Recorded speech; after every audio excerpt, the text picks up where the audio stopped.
My dad originally was from Osakis, Minnesota. He had gone out west to harvest and met my mother out there.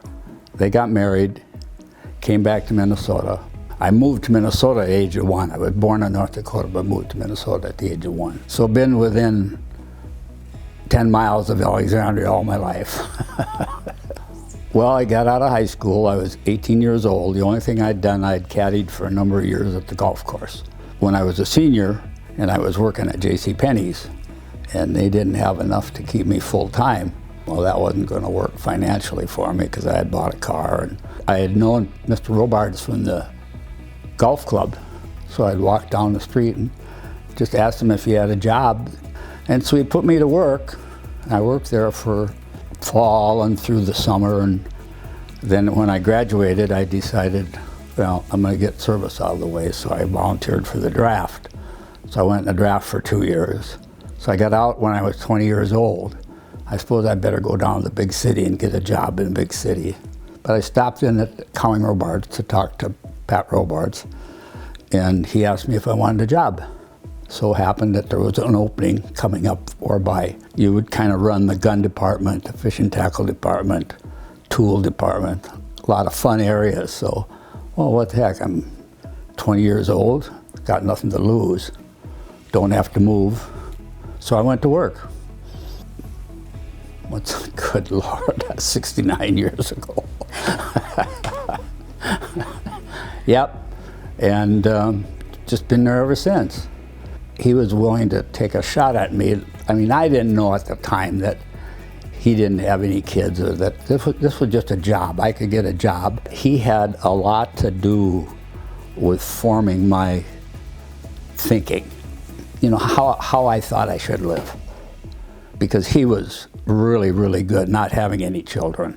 He was really good in the community, very well known as somebody you could go and talk to. And so I think he had a lot to do with my growing up, maybe thinking, how's a good way to be?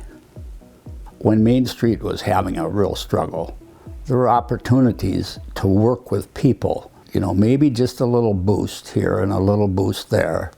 Maybe rent could be half for 3 months. And kind of back in that day, the banks, they were a lot more lenient than they are now. I mean, they're regulated now. Back then, if it sounded like a good idea, you could bump it off your banker and he'd say, yeah, go ahead, give it a go. We filled up a lot of buildings, and I think at one time we probably owned the better part of a dozen buildings downtown.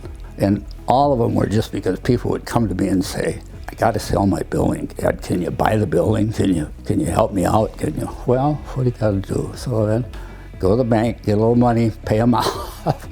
And just knew enough people around to where, okay, we got another empty building up here. If anybody's got any good ideas, we can get you going. My whole life had been the downtown. If anybody had an obligation to maybe try to step up and do something, it probably was me. You know, because first I ended up with this building and then I had that building. Now all of a sudden I have 3 or 4 buildings downtown. Oh my gosh, what if this went in the tank now? I'm really in trouble. But we've been able to keep the buildings full. Right now we've sold a number of the buildings off to the people that are occupying them now, and that's the way it should be. The people that are in these buildings downtown should own them. That's how it works. My sons really own the company now. They allow me to be an advisor if so needed, but both of them grew up in it. They've both been in it for 30, 40 years, so if they don't know what they're doing now, it's all downhill.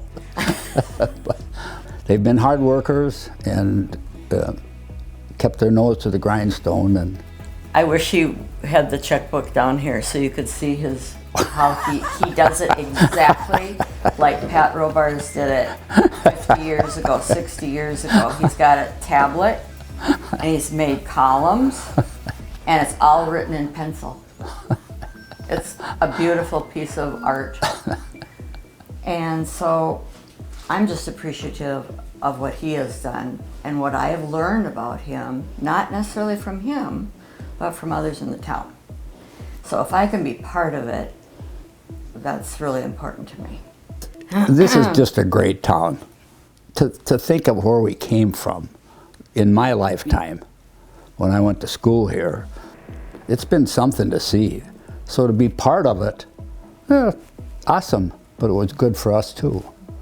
Allowed me to raise a family here, and fortunately 2 boys stayed here. My daughter's in Montana, and now my grandson, Aaron, is over at County Robards now. And it looks like he might be a keeper. If anybody's lucky enough to know this guy, or have heard his stories, or has had a cup of coffee with him, they're pretty fortunate. And they will be the ones that I'm going to get choked up now. They will be the ones that will continue the story.